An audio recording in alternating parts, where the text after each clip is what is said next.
Yes, you read the title right. I went through hell for the sake of all you bastards. Yes, I read I Am Not Starfire, so you don't have to. Here we question if this comic book is really worth the read and your money. And don't worry, I didn't pay to read this comic book. So this is part 1, I guess, and without further ado, let's get it on. So this majestic tale begins with our antagonist, protagonist, Mandy, who talks about what it's like to be a kid of a superhero while she dyes her hair. Since she's a kid of a superhero, she doesn't know what else her identity is, so she called herself the Anti-Starfire.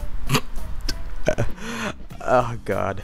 Simply because she's not like the other girls or some shit like that. She's a goth kid, I guess, who doesn't have the looks of her mom, doesn't have superpowers like her mom, and doesn't have any kind of that shit like her mom. I don't even think Starfire is her real mom. I think she's just adopted or she was just picked up. So there's been a problem that Mandy is dealing with in school and she hasn't told her mom yet. So she had a talk with a guidance counselor talking about college. Mandy went babbling and said, "Oh, I don't need to go to college because it is a scam and you don't need to go to college. You should do what you have to do and what you want to be. I may not be a college student yet, but I know it sucks.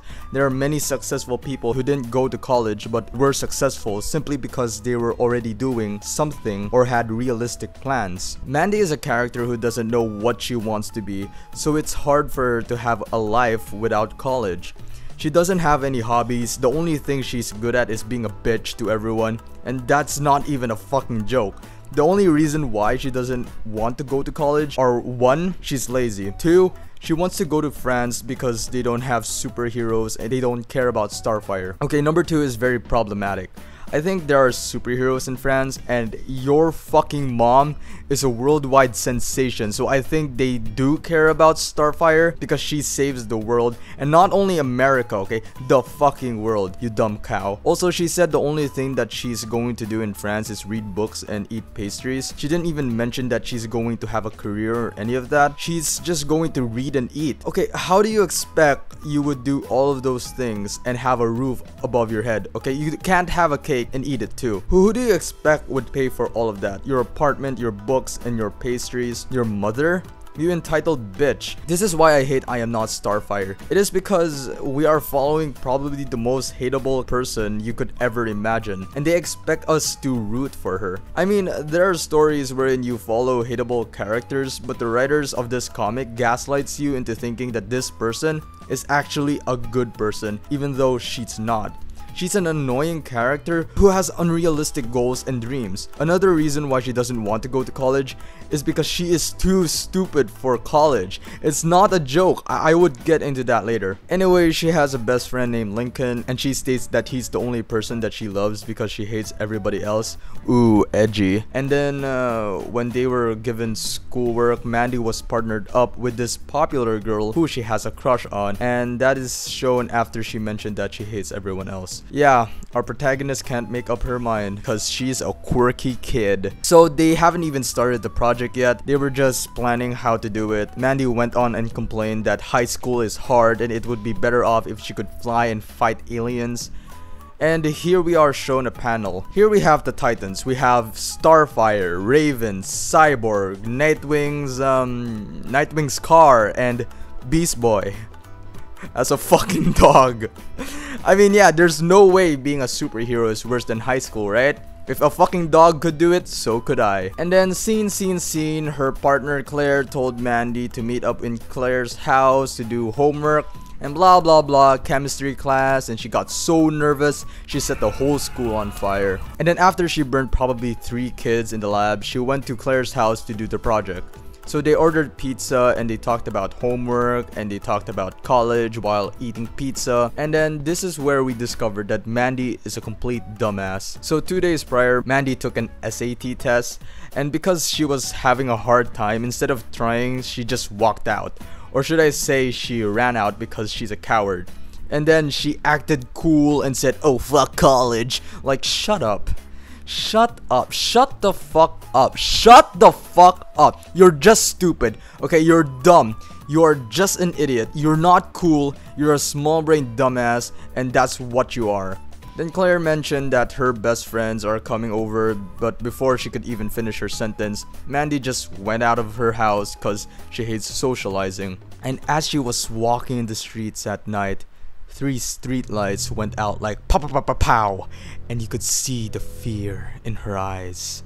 And then she started running until she was under a light, and then she glanced back at it and texted her best friend Lincoln.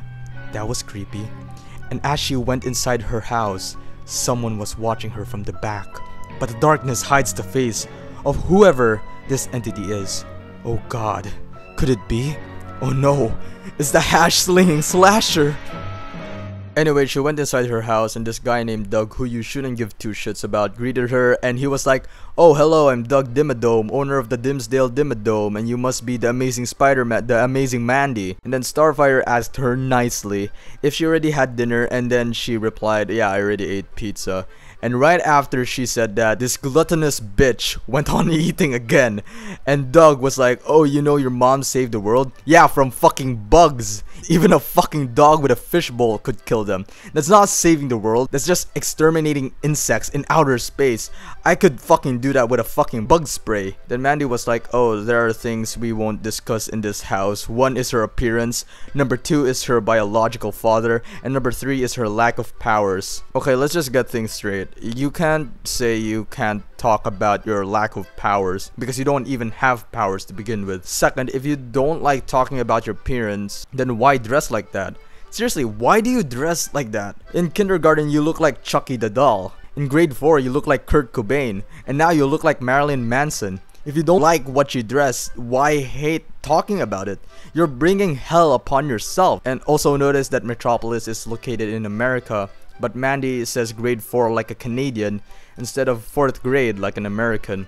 I mean, what else do you expect from a writer who is Canadian and inserts herself in a story? And after panels and pages of her being a degenerate douchebag, Claire asked Mandy if she wanted to skip class with them because that's what popular kids do, am I right, fellow kids? And after they bought coffee, they went to the playground and Mandy started saying some shit which I don't understand. And then she said, "Good luck in college, kids," and gave them an ugly smile. Don't worry, Mandy, they would have good luck in college.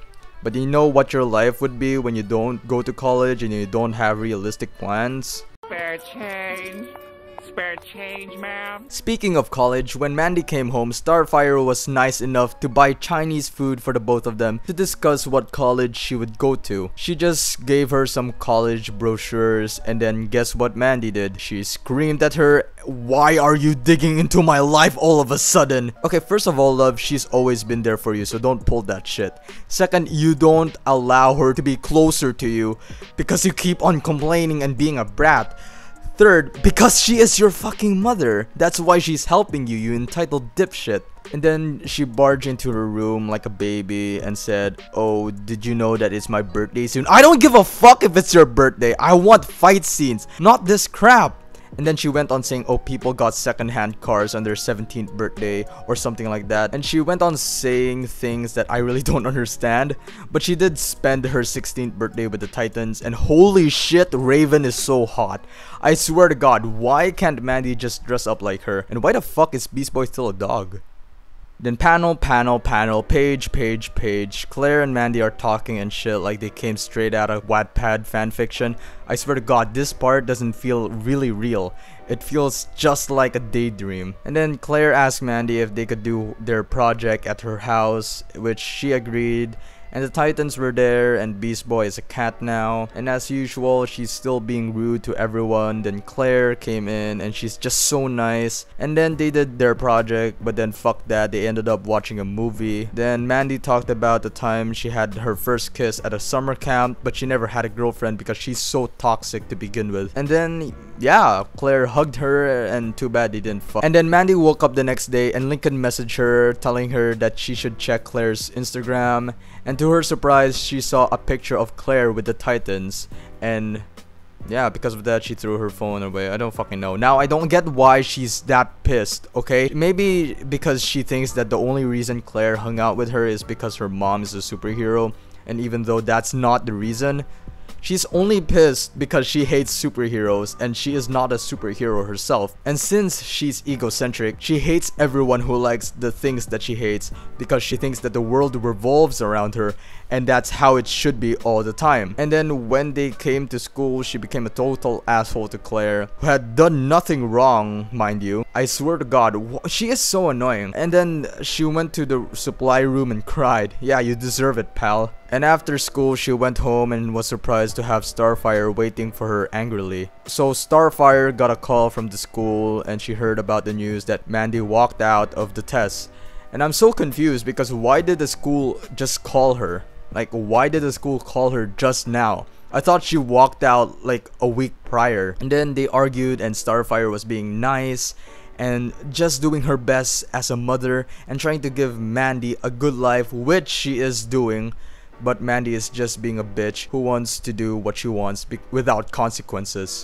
So she left her house and went to a coffee shop and Starfire appeared and then they argued again for a while, then boom, guess who appeared? Did you guess it? No? Well, it's her evil aunt. Muhahahaha. I don't understand why she appeared now even though she had been following Mandy for like a week. So I don't know why she just appeared now to tell her evil plan. So yeah, that's what happened. She just showed up and told her, oh, we're gonna rule the throne and we're gonna rule the galaxy, and like, you know, Darth Vader shit. So yeah, that's part 1 of me reading I Am Not Starfire, and it is shit. Yeah, like, it's worse than I expected. Mandy is such an unlikable character. I don't know why in hell she has friends in the first place. If she's what the writers expect us, the readers, to look up to, then the world is fucked up. It is truly a self-insert. This is such a disappointing title. I feel so bad for those who have a great idea for a story but never got the chance to be published. But yeah, can't wait for part 2. If you enjoyed this video, thank you so much, and yeah, that's it. Peace.